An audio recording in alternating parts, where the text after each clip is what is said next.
Bonjour et bienvenue en live. Aujourd'hui, nous recevons Myriam Issaoui pour bien commencer la semaine. Qui est Myriam? Myriam est spécialiste des dynamiques relationnelles inconscientes. Comme moi, elle est formée à l'hypnose et également praticienne, donc ça fait partie de ses outils. Et dans ses champs d'exploration habituels, eh bien, Myriam aime bien parler des rêves, de l'inconscient, des actes manqués, de l'intuition et de tout ce qui relève un peu du subtil ou difficile à saisir pour aller chercher des traces de ce que notre inconscient nous dit, des blocages que parfois on a, qu'on ne voit pas ou qu'on ne veut pas voir. Myriam, bienvenue aujourd'hui. Comment vas-tu? Bien, écoute, merci, bonjour. Merci pour cette invitation.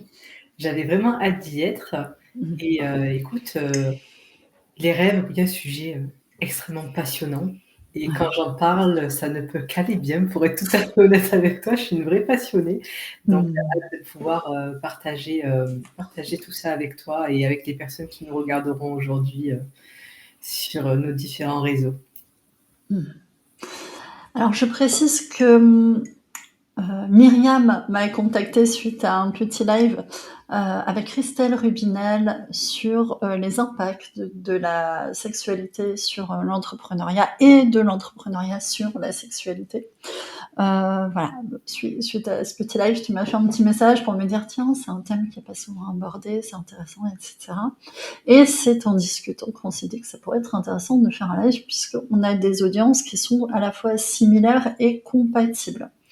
Et dans les sujets qui ont été relevés, il y a effectivement ce que nous disent les rêves et ces petits signes, etc., sur nos blocages notamment professionnels, personnels et professionnels. J'ai envie de vous inviter à poser vos questions aujourd'hui.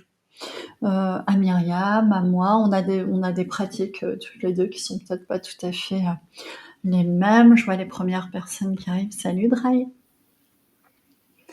Bonjour. Avant tout, Myriam, j'ai fait une petite présentation de ton parcours et de ton approche, mais j'aimerais bien en savoir un petit peu plus sur toi, sur ce qui t'a amené à proposer cette approche qui est voilà, très assumée, très formalisée sur les rêves et tout ce qui relève du domaine du subtil. Et salut Rodolphe. Oui, bien écoute, avec, plaisir. Alors il faut savoir que, en ce qui me concerne, les rêves, je pense même que c'est une histoire de famille. Pour être tout à fait honnête, on est une famille de rêveurs. Dans le sens où, dans ma famille, les arrière-grands-parents, les grands-parents ont déjà toujours eu cette, capacité à rêver, mais peut-être pas justement à tout comprendre par rapport à ça. Et donc, moi je me rappelle de rêves que j'ai eus déjà très jeune. Un de mes premiers rêves, à l'âge de, 3 ans. Et à ce moment-là, c'est un rêve qui m'a beaucoup marquée, mais tous les autres ont suivi derrière. Et il est arrivé à un stade où, je n'avais plus cette, capacité à accueillir, les rêves sans, comprendre vraiment ce qui se jouait exactement. Alors une petite seconde parce que je ne te vois plus Nathalie, je ne sais pas si tu es toujours là? On doit Oui, avoir oui, tu es là. je suis toujours là, je t'ai mise en plein écran simplement parce que tu nous expliques comment Oh, t'en es OK, arrivé. autant pour moi, donc j'étais pas Donc certaine, je j'ai ne à la fois la parole et l'image, mais je reviens après.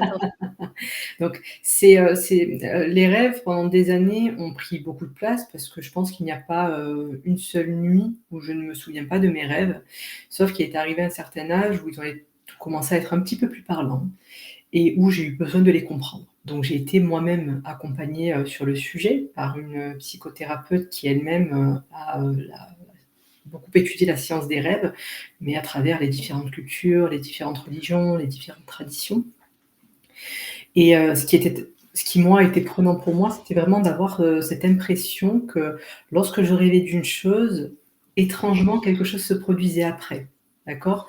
Donc au départ, je pensais que ça avait vraiment, quelque chose de très prédictif, mais avec le temps, je me suis vraiment rendu compte que mes rêves parlaient avant tout de ce que je pouvais vivre intérieurement. Mes blocages, mes peurs, mes angoisses, parfois même mes réussites et à travers ces images-là et bien, j'ai commencé à faire du lien à l'aide par le biais de l'aide de cette, psychothérapeute et Mmh. ensuite par moi-même. Ce que j'ai compris de ça dans un premier temps, c'était que les dictionnaires des rêves, c'était sympa, mais que ça ne venait pas, parler à tout le monde parce Mmh. que comme je le disais tout à l'heure, pour peu que l'on soit d'une culture différente, qu'on ait grandi dans un environnement avec lequel on a, emmagasiné certaines croyances, certaines représentations, eh bien, par exemple, le serpent en rêve ou la robe de mariée en rêve n'aura pas la même signification, selon qu'on habite en Asie ou qu'on a grandi, sur un continent en occident. Tu vois ce que je veux dire?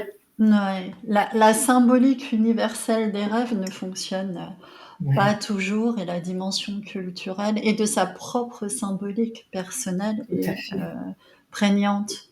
Ouais. c'est ça. Et donc, c'est ce qui m'a amenée, déjà, une fois que j'ai fait ce travail de connaissance de soi, enfin, connaissance de moi-même, c'est ce qui m'a amenée à commencer à le proposer, également lorsque j'accompagnais les personnes victimes de violences.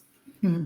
Et là, c'était un peu plus délicat parce que les personnes qui ont vécu, certains traumatismes, qui sont sujettes à un stress intense, à une forme d'hypervigilance, ont parfois tendance, à ne pas pouvoir se connecter vraiment à leurs émotions et donc parfois il est, possible qu'elles ne puissent pas se rappeler de leurs rêves. Mmh mh. Et donc, dans ces cas-là, on va travailler sur le corps et les émotions.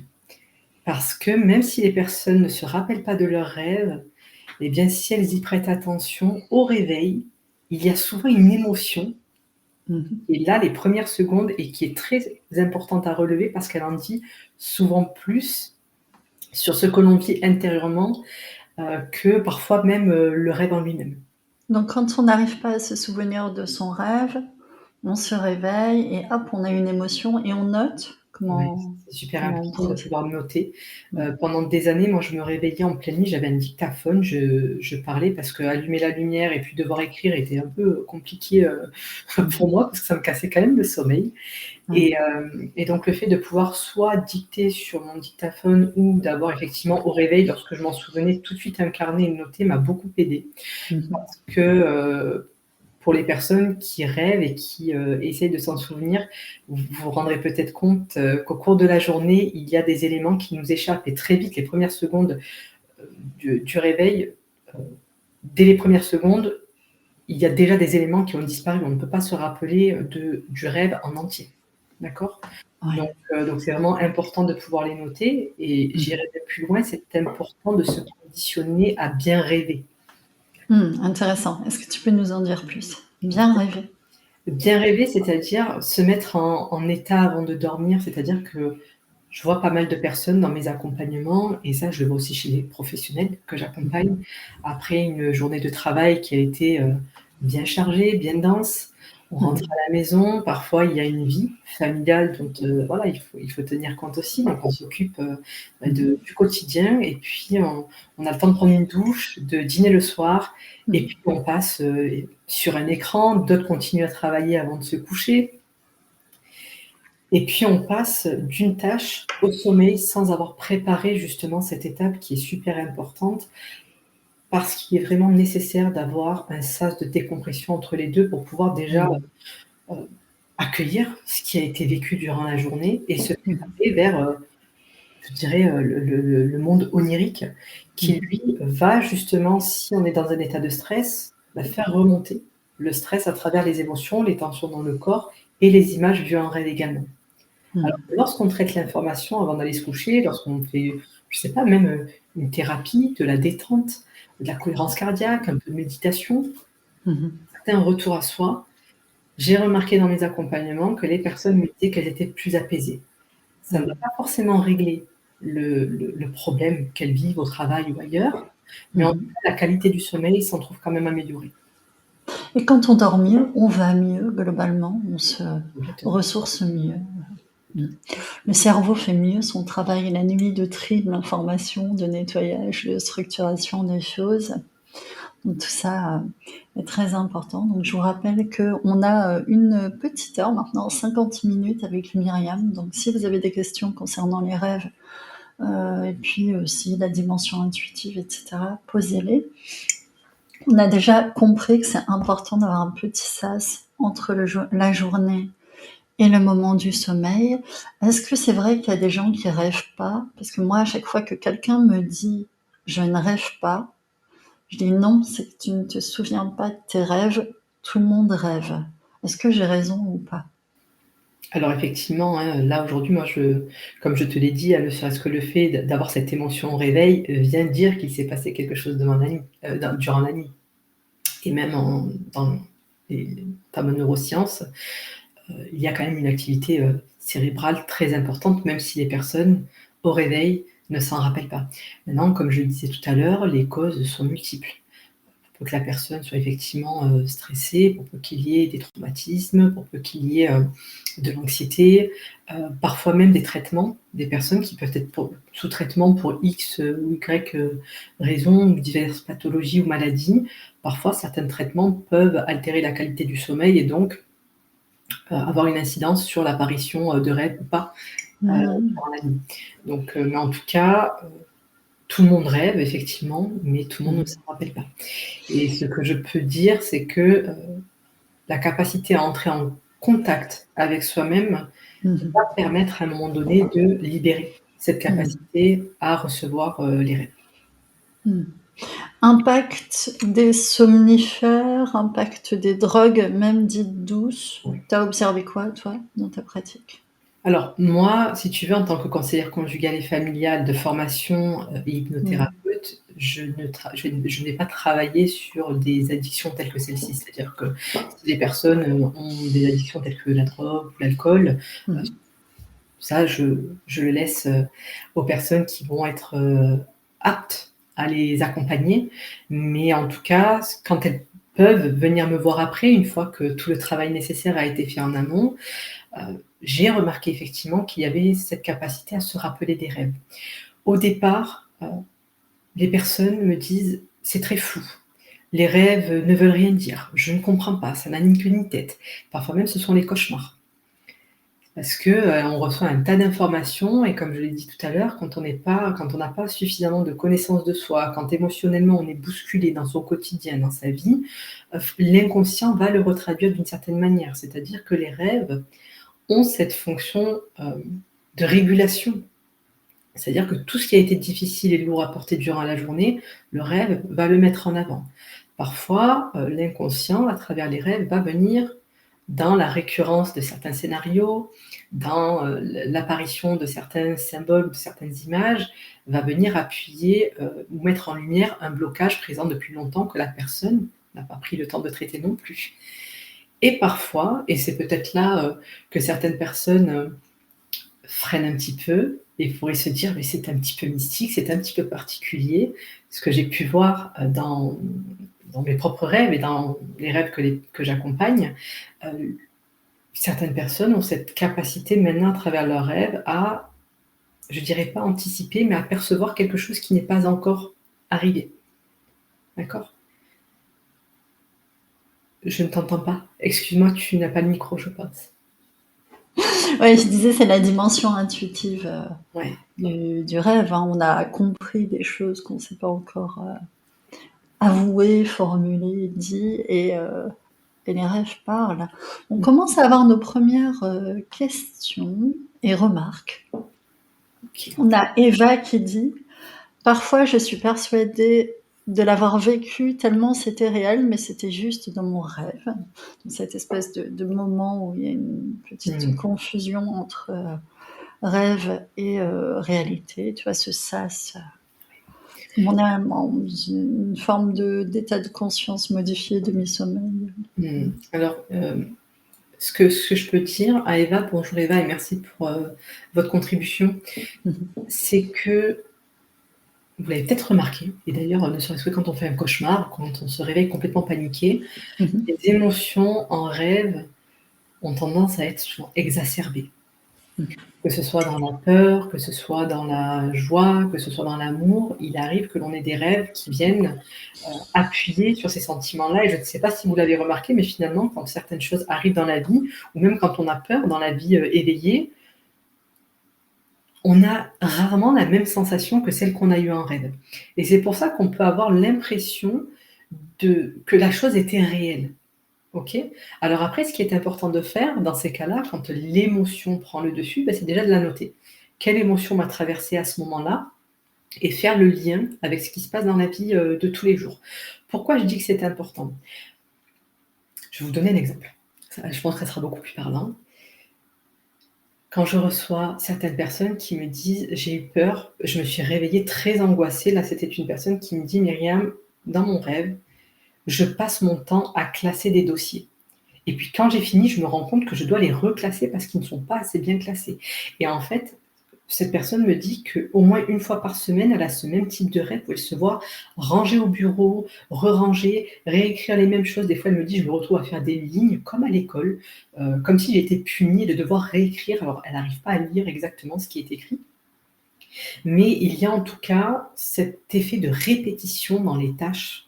Et elle me dit: «Le problème, c'est que ça me crée une angoisse et j'ai l'impression que c'est vrai de me noyer finalement dans ces tâches qui se répètent». Sauf que ce qu'elle ne savait pas, c'était qu'effectivement ce n'était pas réel, mais ce qui était réel en tout cas, c'est que son inconscient était en train de lui montrer qu'elle était sur le point de s'effondrer. J'ai essayé de le lui faire entendre, on en a discuté, 2 semaines après, elle a fait un burn-out. Ça s'est déclenché. Son inconscient était en train de mettre en lumière, dans la répétition, qu'il l'épuisait et qu'il l'angoissait dans son rêve, ce qu'elle vivait dans la vie éveillée, en réalité. D'accord? Donc pour elle, ça paraissait réel. C'était prenant. Et au lieu d'entendre que son inconscient lui envoyait le message qu'elle n'allait pas bien et qu'il fallait lever le pied, elle faisait totalement l'inverse. C'est-à-dire qu'elle me disait: «Myriam, j'ai tellement peur de mal faire mon travail qu'il m'arrive de me rendre au boulot 45 minutes, voire 1 heure plus tôt le matin pour être certaine d'avoir tout fait correctement». Alors après, il y a une autre histoire derrière parce que, comme je le dis toujours, ce qui se passe dans le cadre professionnel trouve souvent écho dans la vie personnelle. Donc en creusant un petit peu plus, j'ai compris le schéma, mais en tout cas, quand l'inconscient vous envoie ce type de message, une angoisse, quelque chose qui vous fait peur, quelque chose qui des fois même vous rend très heureux, il y a nécessité à se pencher dessus. Parce que souvent, vous risquez d'être confronté à vos propres limites si vous ne l'écoutez pas. Je ne sais pas si ça répond très bien à la question qui était posée par rapport au fait de sentir quelque chose de réel. Donc oui, c'est réel. Il y a quelque chose de réel qui se joue, mais encore faut-il arriver à le découvrir. Oui, c'était très clair, il faut investiguer et c'est très intéressant la dimension déni, dont tu parles et je l'avais un peu suggéré tout à l'heure, c'est le fait que souvent nos rêves nous montrent des choses qu'on ne veut pas voir. Consciemment, que le conscient refoule. On voit qu'il y a un procédé de refoulement, de retraitement, et là on voit effectivement l'inconscient qui dit attention, ton travail est sans fin, ton travail est envahissant, ton travail est répétitif, et attention, c'est comme une machine qui te broie, quoi. On a quelque chose de similaire avec notre ami Rodolphe qui est souvent présent et parfois monte en vidéo à intervenir, qui a un très joli studio de podcast d'ailleurs, Wow. qui nous dit ouais, Rodolphe, si tu as envie de monter, faire un petit montrer ton studio, tu peux, hein, n'hésite pas. Okay. Qui nous dit: je rêve souvent que je travaille et ces rêves reviennent souvent comme si j'avais une double vie dans mes rêves. Alors ça, c'est vraiment intéressant. Et je pense que c'est surtout le plus épuisant. Ça, c'est quelque chose que j'ai vécu pendant des années sur différents plans de ma vie et ça s'est vraiment calmé quand j'ai appris justement à comprendre ce que mes rêves avaient à me dire. Et le problème, c'est que quand ces rêves deviennent récurrents, ils viennent mettre en lumière une problématique. Alors, par rapport aux rêves du travail, ce que je trouve important de dire, c'est que quand j'analyse les rêves, je ne prends pas juste un rêve.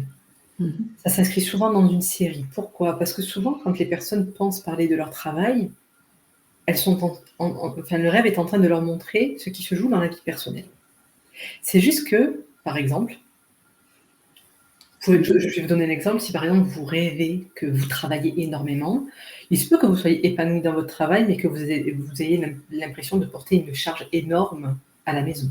D'accord? Mais le fait que ça se mette en mouvement de cette manière dans le rêve, vient l'indiquer, mais pas de la manière dont le conscient pourrait le recevoir. Et c'est l'erreur fréquente que beaucoup de gens font, c'est de penser que comme je rêve que ça se passe au travail, c'est forcément au travail que ça aura lieu, ou comme je rêve de mon conjoint, de ma conjointe ou d'un ex, ça veut forcément dire que ça se joue dans la vie sentimentale ou personnelle. Mais effectivement, Moi, là où je questionnerais, donc c'est professeur EFT, Rodolphe, c'est ça le prénom? Ouais, c'est ça, Rodolphe, professeur EFT, ouais. Ce qui serait intéressant, c'est encore une fois de savoir qu'est-ce que vous ressentez, au réveil par rapport à ça et quel lien vous arrivez à faire avec, les différents pans, de votre vie. Mmh. Mais un seul rêve ne suffit pas à dresser une cartographie, intérieure de la personne et c'est d'ailleurs très délicat parce que je vois des personnes qui écrivent des rêves Mmh sur mh. des forums et je pense que les personnes ne le savent pas et c'est l'objet de ce live aujourd'hui, mais quand vous racontez vos rêves de manière, publique, Mmh. à son âme, sans le savoir, vous mettez en avant toute votre intimité. Mmh. Ouais, tout à fait. Voilà. Donc il se peut même que vous mettiez en avant, à travers les rêves que vous racontez, des parts de votre histoire ou même des choses que vous refoulez complètement ou que vous n'oserez jamais peut-être admettre publiquement. Mmh. Mais une personne qui sait analyser ou une personne qui a, effectivement cette science ou cette sensibilité, peu importe comment on l'appelle, Mmh ça mh. tombe entre guillemets «dans les oreilles d'une personne mal intentionnée», Bien prudent sûr. dans la manière effectivement dont on met les rêves, en avant et à qui on les raconte. Mmh. Oui, on fait attention à pas arriver lundi matin, raconter ses rêves à tout le bureau, sans se rendre compte qu'on est en train de révéler finalement publiquement quelque chose qui peut être très intime. Puisque comme tu l'as souligné, il peut y avoir au niveau du contexte, du cadre, du décor de la pièce de théâtre, un pas de côté, un recadrage par le psychisme pour rendre l'information un peu plus acceptable. Ouais, complètement, complètement. Oui, j'entends bien. Donc Ouais. et ça, c'est je le dis parce que c'est important et là où les personnes y verraient des symboles ou des images floues, enfin, je vais te donner un exemple, mais Ouais. encore un exemple pour le coup. Mmh. Mmh. Une Je t'en femme qui prie. vient me voir et qui me dit: «Myriam, ça se passe très mal dans mon travail», donc j'essaie de comprendre. Elle me dit: «Bah, je sais Mmh. pas, mon patron, j'aime pas trop, il a une odeur qui me dégoûte et puis quand je le vois, je suis inquiète et je n'arrive pas à» et donc ça a créé des tensions, mais elle n'arrive pas à savoir pourquoi. C'est-à-dire qu'elle éprouve un certain rejet vis-à-vis de ce patron, mais elle me dit: «Je ne l'explique pas», mais donc à chaque fois qu'il me parle, elle me dit: «J'ai la boule à la gorge, j'ai envie de pleurer». Lui, il sent que je suis en tension, donc ça le met en tension et cetera. Très bien. Mmh. Donc elle commence à me parler de ses rêves et elle me dit: «Bah, je vois mon patron qui force, la serrure de ma porte d'entrée», Ah oui. Je alors je vois très bien où tu veux en venir. d'accord et donc on Mmh. commence à en discuter un petit peu. J'essaye, très Mmh. lentement d'aller, sur un terrain qui n'a rien à voir forcément avec le professionnel. Mmh. Bon, je C'est te ça. passe tous les détails et puis, un jour elle revient me voir, enfin 3 mois plus tard, en cabinet pour me dire qu'elle a eu un rêve. Et que cette fois-ci, elle voyait son patron dans une pièce fermée, toute noire, qui essayait de l'agresser. Puis elle ferme les yeux au moment où il saute dessus et quand elle les réouvre, c'est son grand-père qui est sur elle avec cette même odeur et finalement c'est un souvenir Une de réminiscence, ouais. Eh oui. qu'elle a vécu et qu'elle avait complètement occulté, durant toutes ces années. Et son patron, elle me disait qu'au niveau de la carrure, de l'odeur, tout lui rappelait son grand-père, sauf qu'elle n'avait pas conscience de ça à ce moment-là, ce qui générait une tension, Mmh. permanente au travail. Donc elle est venue au départ pour un blocage dit professionnel, qui a Mmh. révélé en réalité, une situation d'inceste, qui avait été, complètement verrouillée, quelque Mmh. part et dont elle a repris conscience à travers un rêve quelques mois après le début de nos séances. Donc D'où l'importance d'investiguer et de chercher, complètement. qu'est-ce que l'inconscient essaye de dire? Parce que c'est vrai que l'information, sinon elle va boucler, boucler, boucler, revenir sous 1000 formes dans la vie, donc c'est écoutez vos rêves, ils ont des choses, à vous dire. Voilà. Mmh. Alors après, Hem, je t'en prie.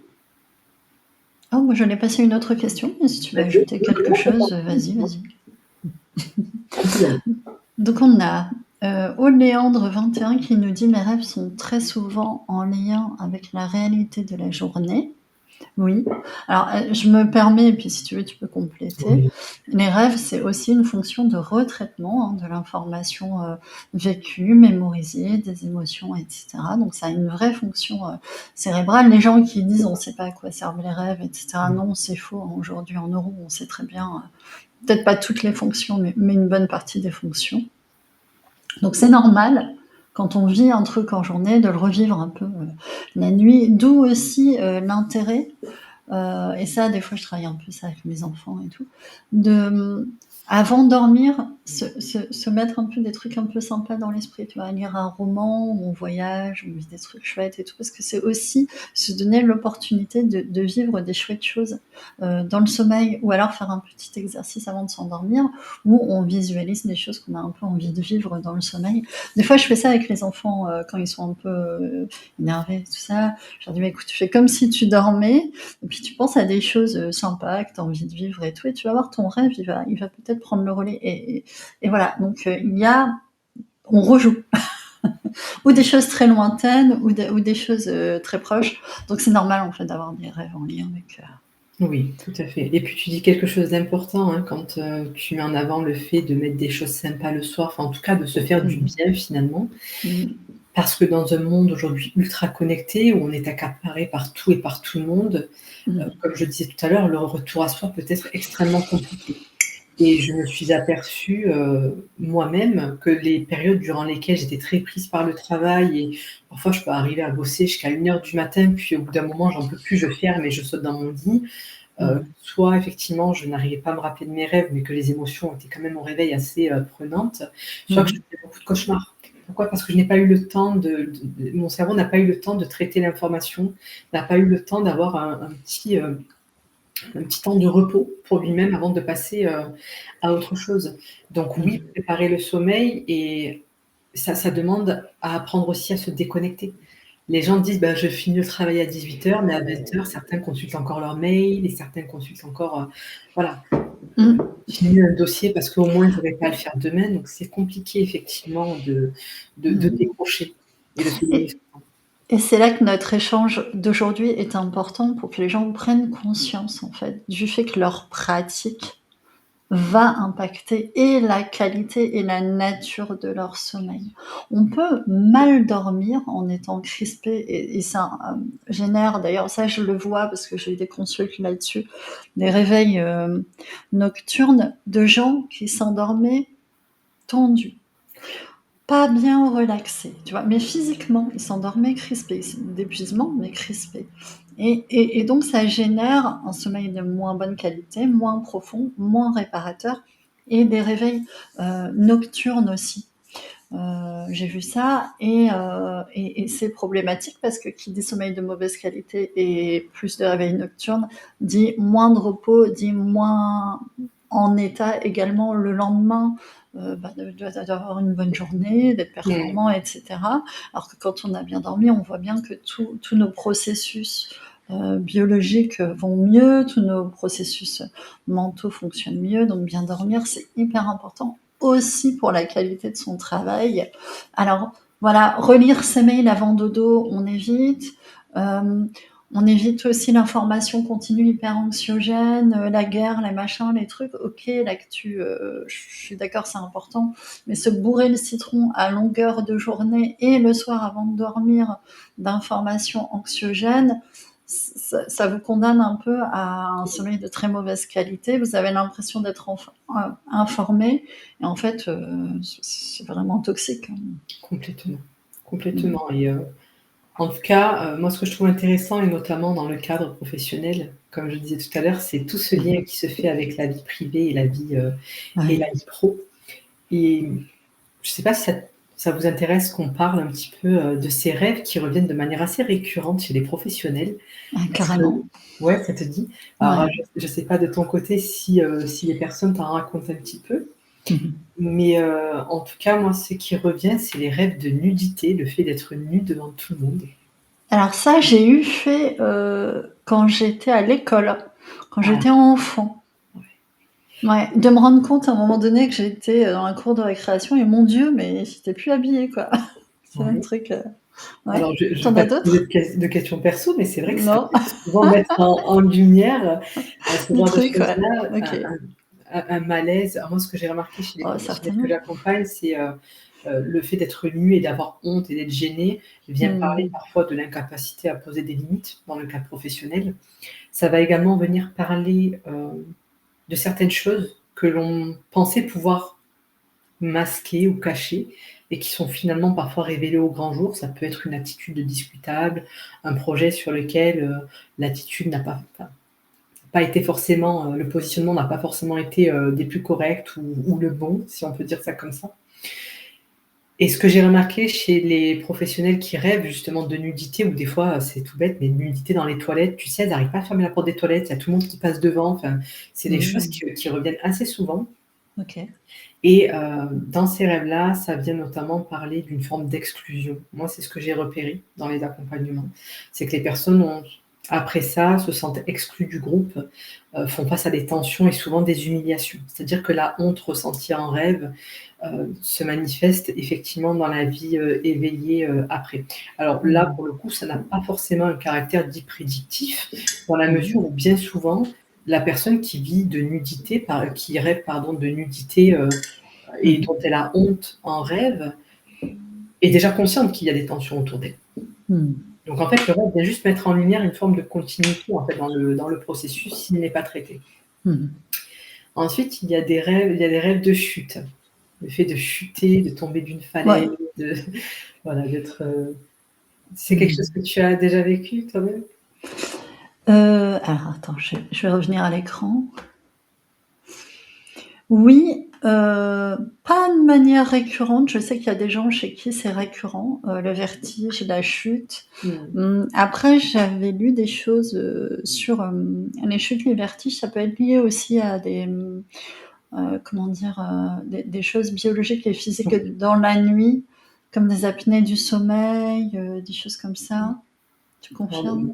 des fois moi ça me le faisait par moments quand je m'endormais très vite, c'est-à-dire que je n'avais pas Mmh. cette phase de sommeil lent et cetera. Je tombais direct dans un sommeil profond et le cerveau venait me dire: «Là, il y a quelque chose qui s'est pas fait correctement».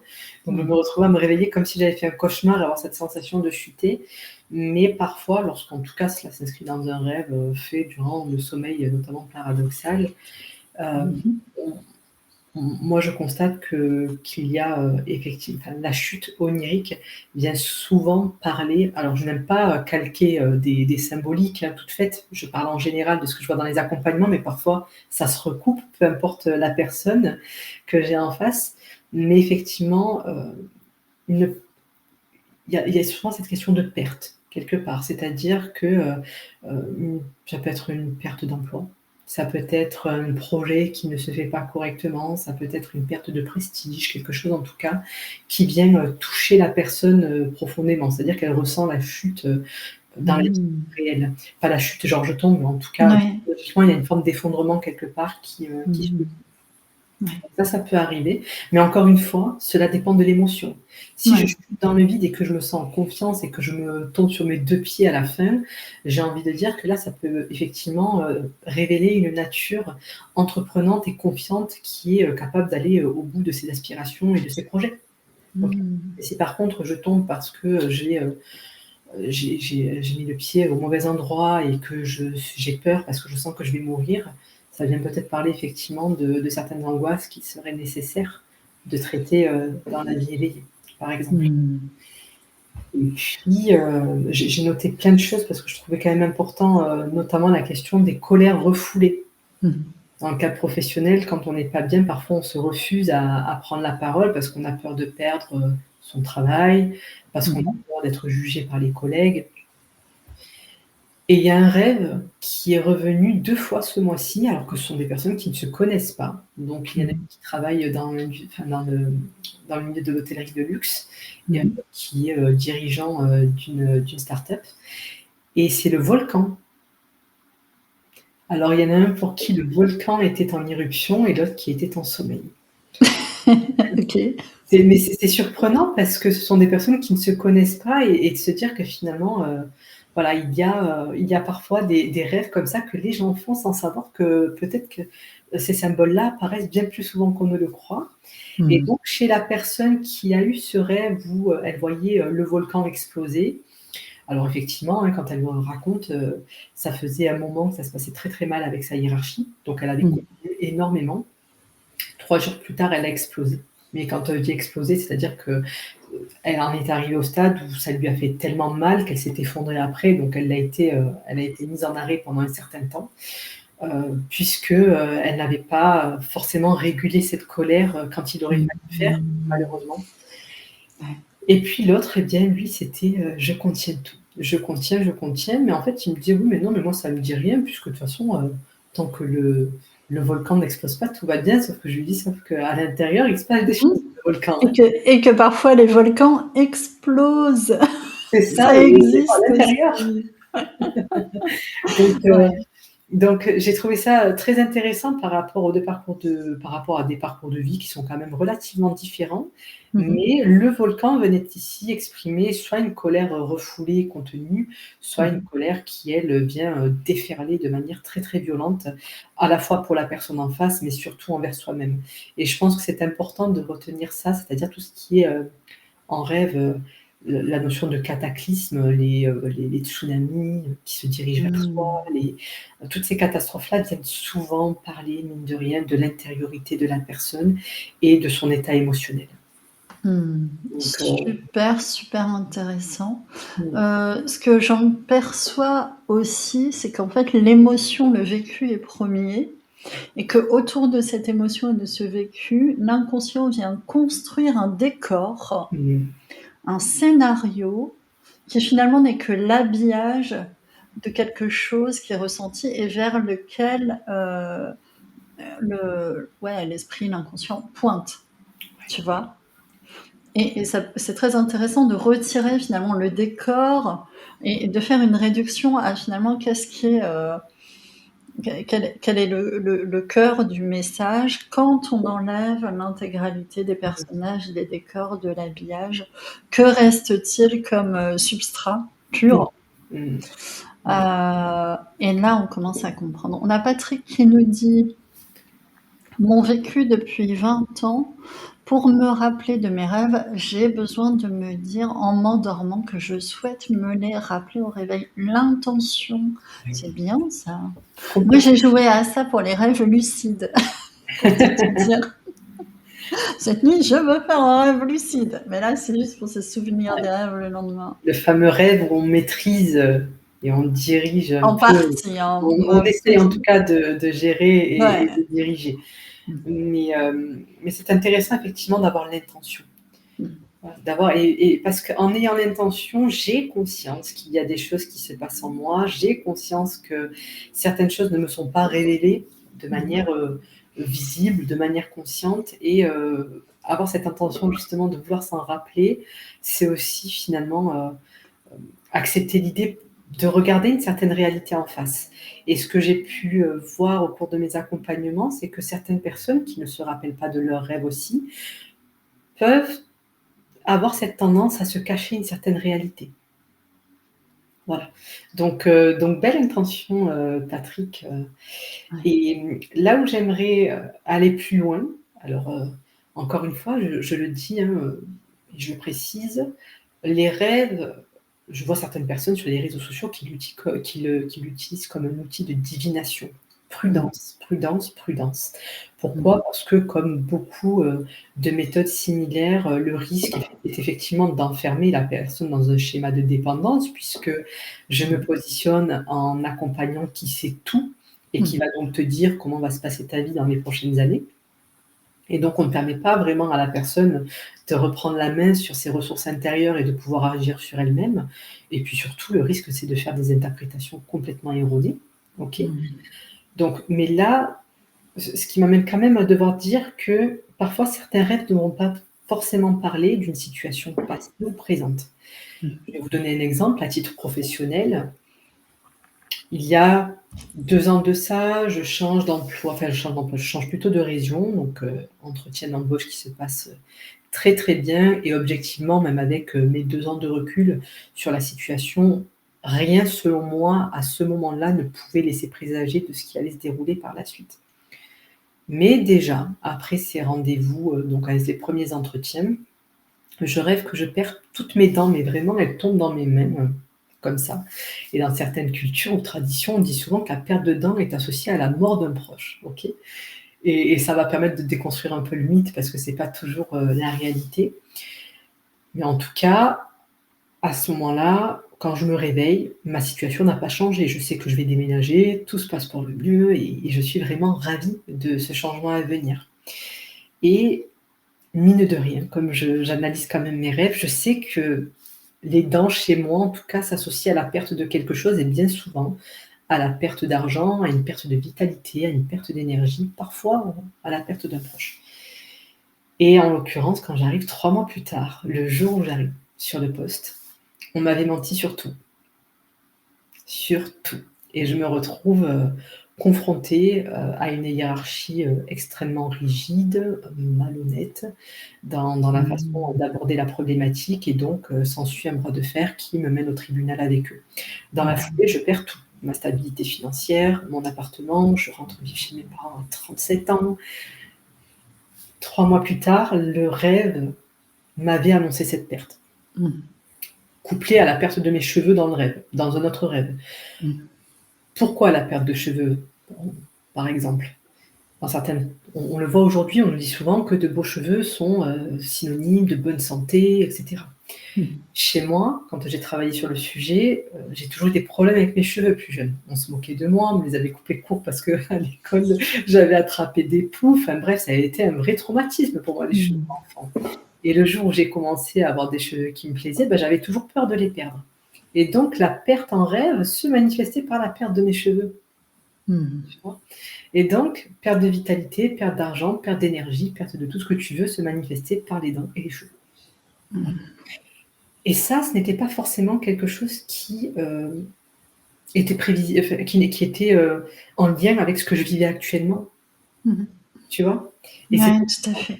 voilà et donc c'est important de dire que parfois et même dans le cadre professionnel, il y a certains événements qui sont portés à notre connaissance de manière inconsciente, sans qu'on sache trop quoi en faire, hein, quand on a appris à analyser ses propres rêves.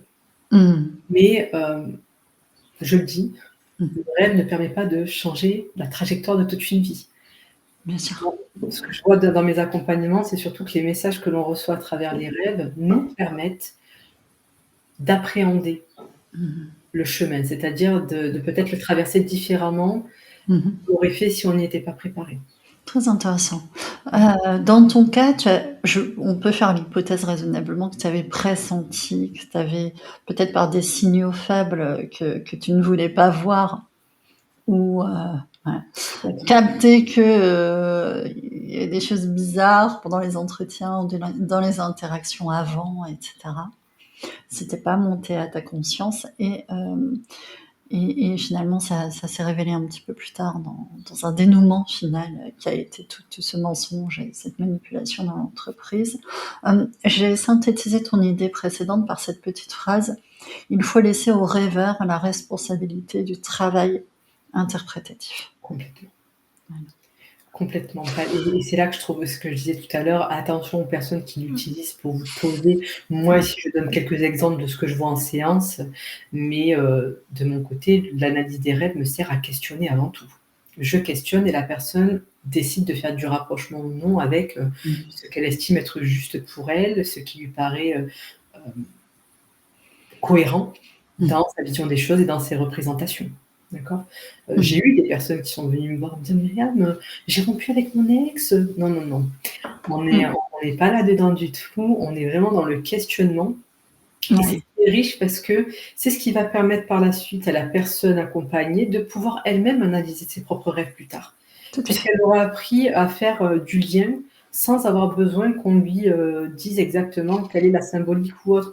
Alors après, si elle veut effectivement, s'appuyer sur un dictionnaire des rêves pour connaître la symbolique selon sa culture, selon sa tradition, ça lui appartient, j'ai envie de dire. Mais le but est vraiment de rester dans le questionnement pour que la personne aille chercher ses propres ressources. Tout à fait et aller chercher dans son propre dictionnaire Tout à fait. d'interprétation. Je dirais attention de manière générale aux accompagnants qui ont des comportements qui relèvent de la prise de pouvoir et de la délégation de responsabilité. C'est toujours problématique. Mmh. Une manière d'aller, interroger son propre dictionnaire intérieur personnel, c'est de se dire par exemple, pour ton exemple des cheveux, allez on va reprendre ça, c'est de se dire: «Qu'est-ce que c'est pour moi les cheveux?» et souvent la première chose qui vient, Et c'est là que c'est assez intéressant. Tu as dû l'observer aussi en cabinet. La première chose qui vient est la bonne. C'est-à-dire Ouais. que l'inconscient, alors on n'a pas forcément envie de l'admettre, mais l'inconscient envoie immédiatement souvent la bonne réponse. Il y a une étude qui a été menée qui disait même que l'inconscient savait quelques secondes avant même qu'on ait conscientisé la réponse que l'on voulait donner, ce qu'on allait réellement dire. Donc c'est quand même assez puissant, effectivement. Hein. C'est un outil. Je pense qu'aujourd'hui, moi, ce que je vois, c'est que, et notamment dans les accompagnements professionnels, Ouais. c'est très bien. Moi, la CNV, etc., j'en fais, je propose des coachings et ce qu'on veut en entreprise. Bien sûr. Et j'ai des personnes qui me disent, mais Myriam, ces personnes, si ça va pas, ils n'ont qu'à aller voir un thérapeute. Ok, sauf que le problème, c'est qu'on travaille en équipe. Il y a quelque chose de systémique qui se joue aussi. Carrément. Et donc, essayer de comprendre ce qui se joue dans l'inconscient collectif est capital. Parce que je peux proposer effectivement une séance sur la CNV pour toute une équipe, mais si derrière, le fond du problème n'a pas été compris, au-delà d'être traité, simplement compris, le problème va se reporter ailleurs, va se déporter ailleurs. Il y a un partage des systèmes de représentation dans lesquels les équipes évoluent. Alors on peut être un peu mystique et parler d'inconscient collectif partagé où on peut être un peu plus pragmatique et se dire simplement voilà, on partage un même univers de travail, donc des mêmes références, etc. Quoi qu'il en soit, il y a un commun qui est partagé et qui mérite également d'être interrogé. C'est absolument passionnant. Moi, pour l'instant, tu vois, l'information principale de notre échange aujourd'hui, c'est que je vois un processus de montée à la conscience avec une vraie voie de discussion entre inconscient qui a les informations refoulées, qui sont parfois importantes, et le conscient qui, bien sûr, refoule par nature pour qu'on soit fonctionnel en journée, et un dialogue. Voilà. Et des interprètes que nous sommes, toi, moi, parfois, qui sommes finalement des interprètes entre deux mondes qu'il n'est pas facile de faire discuter. Et encore, comme tu disais tout à l'heure, il faut laisser la responsabilité au rêveur. Il faut laisser au rêveur la responsabilité du travail interprétatif, ce qui fait que je ne me positionne même pas en tant qu'interprète. J'analyse, je comprends quelque chose, mais je laisse le soin effectivement à la personne, à un moment donné, quand c'est le juste moment pour elle, de valider ou d'invalider ce que je pense sans que je ne lui ai dit. C'est-à-dire que moi, ça me permet juste d'avoir une idée, mais après, je ne m'y attache pas. C'est-à-dire que si la personne va ailleurs, à partir de là, ça lui appartient tant que le travail se fait pour elle, qu'elle arrive à lever son blocage et qu'elle arrive à se sentir mieux, effectivement, c'est le principal. Et je trouve qu'il est là, que la richesse du partage, elle est vraiment là, parce que là où en tant qu'analyste des rêves, en tant que professionnel des dynamiques ou spécialiste des dynamiques inconscientes, on pourrait avoir notre propre représentation. Finalement, c'est de se dire que ce que moi j'ai perçu au départ n'est pas forcément la réalité de la personne accompagnée. Et c'est ça qui est beau, parce que ça ouvre vraiment un champ des possibles assez extraordinaire par rapport à ce que tout l'inconscient a à nous offrir finalement. Je vois qu'il y a plein de questions, les amis. Si vous voulez qu'on reprogramme un échange avec Myriam, dites-le, écrivez-le et tout ça. On pourra très bien poursuivre cette discussion. Parce que Myriam, tu pars à quelle heure? 13h? Moi, 13h, il faut vraiment que je me déconnecte. Voilà, t'as rendez-vous à 13h. Ok. Donc, par contre, si vous nous le demandez, on pourra refaire quelque chose avec Myriam si ça vous dit d'aller un petit peu plus loin. Et puis, on peut très bien effectivement appuyer sur une thématique plus spécifique. Aujourd'hui, il est vrai qu'on a parlé, j'ai donné quelques exemples de blocage sur le plan professionnel. Mais après, comme je l'ai déjà dit en début de live, ce que vous allez rencontrer dans la vie professionnelle va se rejouer d'une autre manière sur le plan personnel. C'est quelque chose que j'ai pu accompagner avec un homme qui venait me voir parce que j'arrive pas à faire mon chiffre d'affaires, c'est compliqué pour moi, sauf que je me rends compte qu'à chaque fois, il y a un problème avec le contrat, la localisation. Ah, mais il faut que j'ajuste le détail. Mon site internet n'est pas tout à fait prêt. Et puis ceci et puis cela. OK, bon, j'entends. Et puis les rêves, pareil. Dans les rêves, à chaque fois qu'on lui présente un papier, il n'arrive pas à lire, il n'arrive pas à composer le numéro de téléphone. Il rentre dans un restaurant avec des lunettes de soleil face à des collaborateurs et il n'arrive pas à les regarder dans les yeux. Bon. Et je me dis, avec tout ça, c'est quand même gros comme une montagne. On aurait pu travailler uniquement sur le fait, prends confiance en toi, prends ta voix et puis signe ton contrat et ça irait très bien.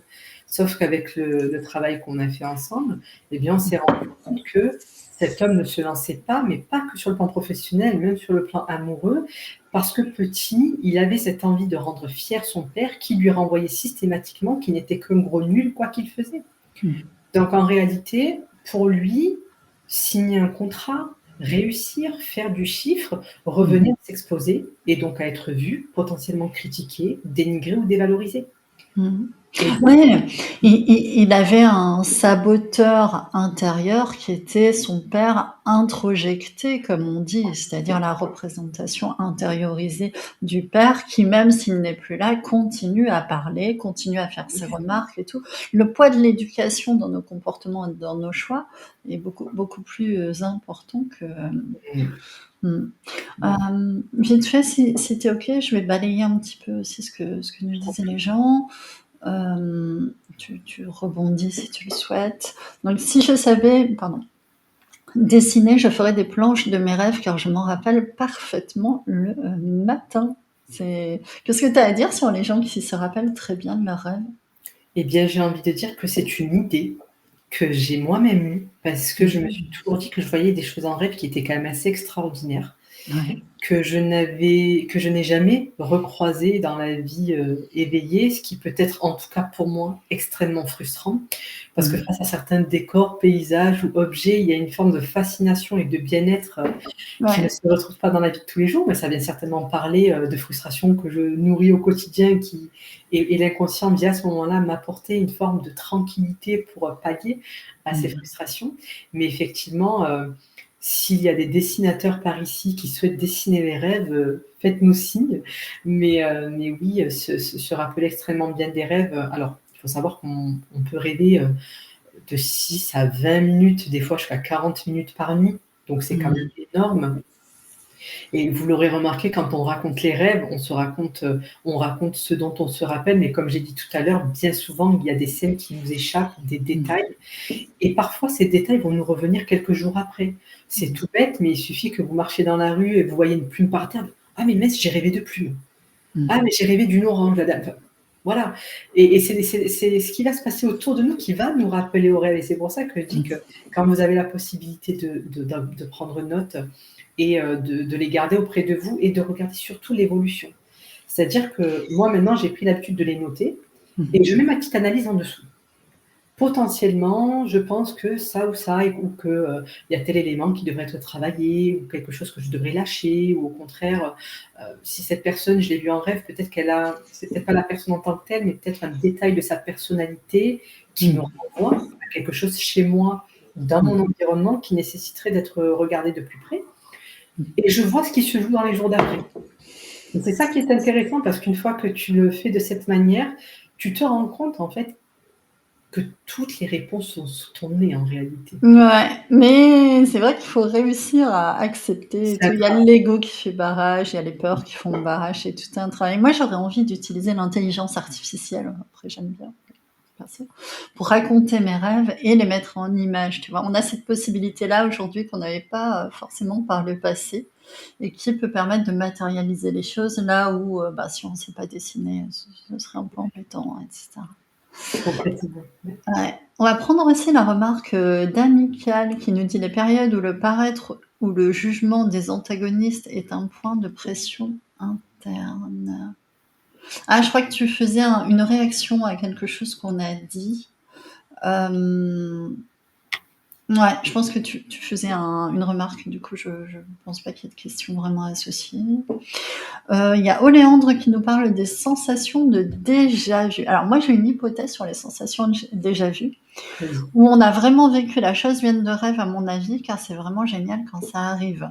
C'est super parce que là tu prends une situation éveillée qui fait écho au rêve. Donc vraiment, on inverse, tu vois, on a une espèce de symétrie inversée du truc. C'est un très bon exemple.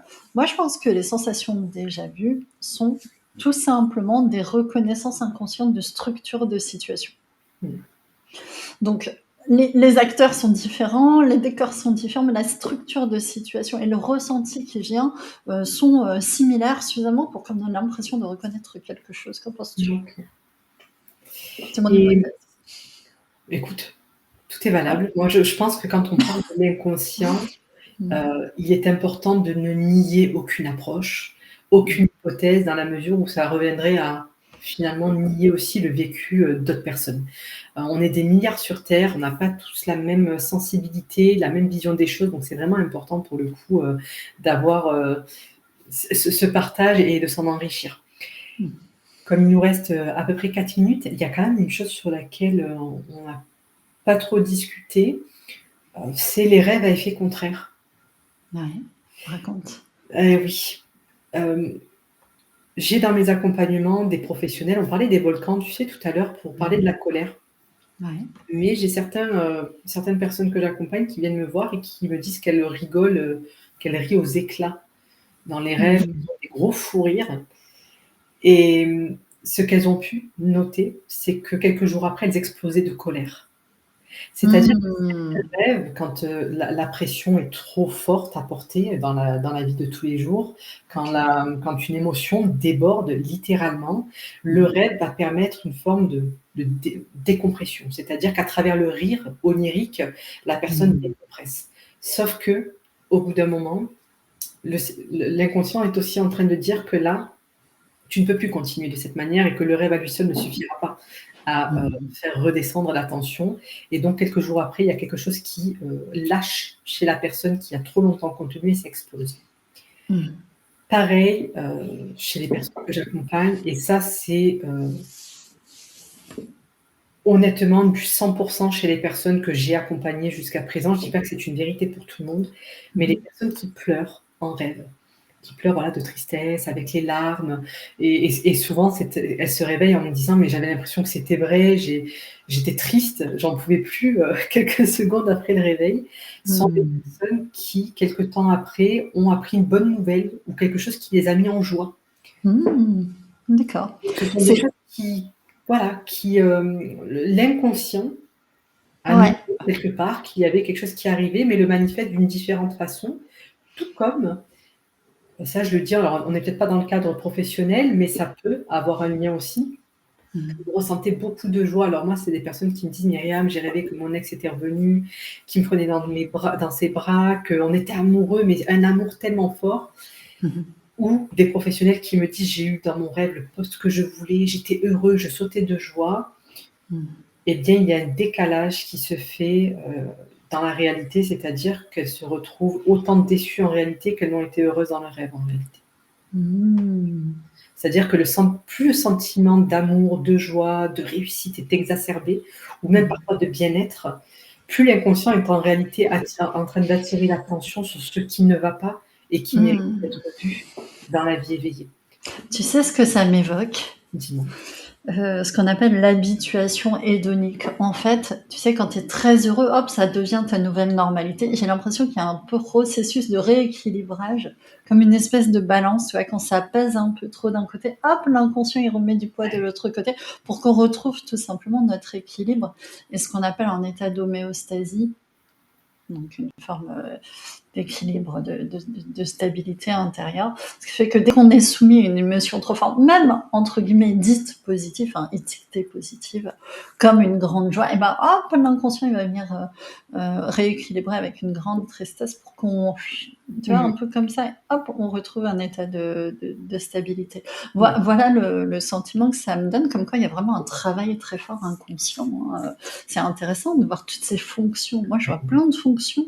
Montée à la conscience, rééquilibrage des affects, des états émotionnels, je vois plein de choses. Et il y a Rodolphe qui nous dit « Le peuple réclame un autre live, tandis que nous arrivons à 13h. » Ok, c'est noté, Rodolphe. Avec joie. Ouais, t'es partante ?